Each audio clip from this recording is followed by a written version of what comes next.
Moussa Beng, je suis président de l'association Arsogo et notre action aujourd'hui, le point de presse que nous organisons, rentre dans le cadre d'une action de protection et de préservation de nos ressources naturelles. Donc particulièrement le bassin de Ponty et l'ex-périmètre Bët Sénégal. Mais pour revenir sur le bassin de Ponty, nous avons constaté des phénomènes alarmants. La première, récemment, la semaine passée, on a vu des camions déverser au minimum 20 mètres cubes d'huile morte dans le bassin directement. Qu'est-ce qu'on constate actuellement? Nous avons essayé de faire le décompte par rapport au nombre de poissons morts dans ce bassin. Au moins, sur chaque mètre linéaire, on a décompté 40 poissons.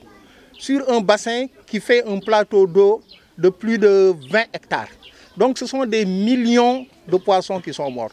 Et en même temps, parallèlement ou bien conséquemment, les oiseaux aussi qui commencent à manger ces poissons sont en train de mourir. Vous les avez constatés avec les pélicans qu'on a retrouvés morts. Mais aussi un autre phénomène, ces pélicans, ils venaient ici par centaines, maintenant ils ne viennent plus. Tu ne rencontres que quelques pélicans sur ce bassin. À part ça, il y a le remblayage de ce bassin qui avait commencé. D'ailleurs, c'est ce qui a fait l'objet de la naissance de cette association qu'on appelle Arsogo. Nous avons constaté un jour, toutes les populations de la collectivité, qu'il y a un début de remblayage sur une partie du bassin. Alors, on s'est dit que la situation était devenue grave. On a saisi les autorités et on a fait une action sur le terrain qui nous a amené à arrêter les intervenants qui étaient sur ce terrain. Malheureusement, avec beaucoup de surprises, ce n'était pas l'APROSI qui faisait son propre remblaiement sur son site, mais c'était des étrangers. Donc ça, c'est une situation un peu qui nous inquiète. Elle nous inquiète d'autant plus que toutes ces entreprises qui sont implantées dans le site se sont engagées avec l'État pour mettre en œuvre un plan de correction des impacts environnementaux. Dans leur PGS, ils se sont engagés à faire un certain nombre d'actions. Si je prends l'exemple de l'APROSI, l'APROSI a été créée vers 2005 avec l'appui de la collectivité locale de Diamniadio. Parce que c'est la collectivité qui a délibéré pour lui octroyer plus de 45 hectares. Et ce qui a amené que l'APROSI s'était engagé à faire un certain nombre d'actions sur ce site. Mais malheureusement, qu'est-ce qu'on constate? Si on consulte les documents de APROSI qui s'est engagé sur une base contractuelle, on constate qu'il avait envisagé des relevés sur le bassin pour voir le niveau, la qualité de l'eau, mais toutes ces actions n'ont pas été réalisées.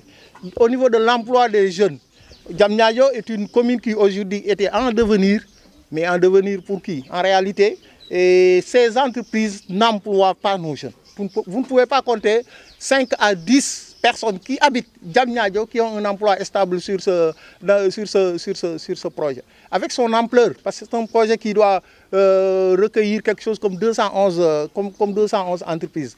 Donc ça, c'est un problème. Ils sont en train de faire une extension. Ils étaient sur 45 hectares, aujourd'hui ils sont sur 92 hectares. Mais on nous pollue, mais on n'emploie pas nos jeunes.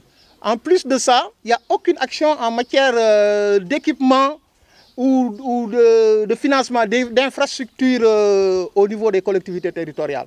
Là aussi, c'est un problème qui est très sérieux. Et en quelque sorte, pour revenir un peu sur Sky ici, on s'est rendu compte que c'est une société qui nuit gravement. On a tous constaté, on va vous donner les films, les vidéos, les images, sur place, que Sky ici pollue le bassin. Parce que quand il pleut, ils ouvrent leur robinet pour déverser les huiles, les déchets dans le bassin. Ça, c'est une situation très grave. Ce que je dis, la direction de l'environnement, la direction urgence environnementale est venue, elle a constaté ça. Le sous-préfet l'a constaté, le maire l'a constaté, la gendarmerie l'a constaté. Moi, j'ai été à plusieurs reprises sur le site avec la gendarmerie. Donc, ça, ce sont des faits réels. Mais maintenant, qu'est-ce qui nous inquiète? Ce n'est pas le fait que les capitalistes ne veulent pas investir pour protéger des populations. Naturellement, l'homme est comme ça, homo economicus. Mais ce qui nous inquiète, ce sont nos autorités qui ne protègent pas les populations. Parce que comment se fait-il qu'une entreprise, pendant presque 10 ans, SKIC, depuis 2013, est en train de polluer l'atmosphère, est en train de déverser des rejets dans les bassins, dans la faune, dans la flore, de tuer des oiseaux, de tuer du poisson, des milliers, des centaines de milliers de poissons, et que toujours l'État continue à regarder. Aujourd'hui, s'il y avait les actions adéquates de l'État, nous, on n'allait pas intervenir. On intervient parce qu'on a peur. On a peur. Diamniadio a peur et souhaiterait que l'État puisse intervenir d'une manière beaucoup plus rigoureuse. Parce que ce qu'ils sont en train de gaspiller vaut plus que ce qu'ils nous apportent à notre économie. Et combien ces entreprises apportent à notre économie, on ne le sait pas, parce que déjà, ils n'emploient pas nos jeunes. En termes de valeur ajoutée, qu'est-ce qu'ils apportent? Ça, nous, on ne le maîtrise pas. Mais on sait qu'ils sont en train de tuer notre entreprise. Et une entreprise durable, c'est une entreprise qui sait respecter l'environnement. Parce que si on gagne 1 milliard et qu'on gaspille 2 milliards, cette entreprise n'a pas sa raison d'être. C'est pourquoi nous demandons que SKIC dégage. SKIC dégage. Je voudrais que SKIC dégage. SKIC, c'est une société qui pollue. Elle n'a pas sa place ici. C'est une bombe économique, SKIC.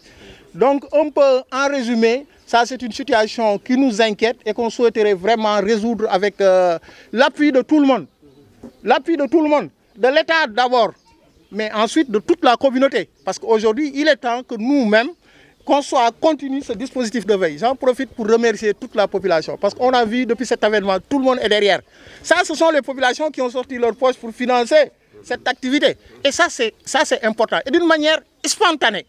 On profite de l'occasion pour les remercier. On aura l'occasion de les remercier individuellement, de remercier tous les membres de l'association Arsogo et des autres associations qui sont dans la localité aussi, qui œuvrent pour qu'ensemble, qu'on puisse régler ces problèmes.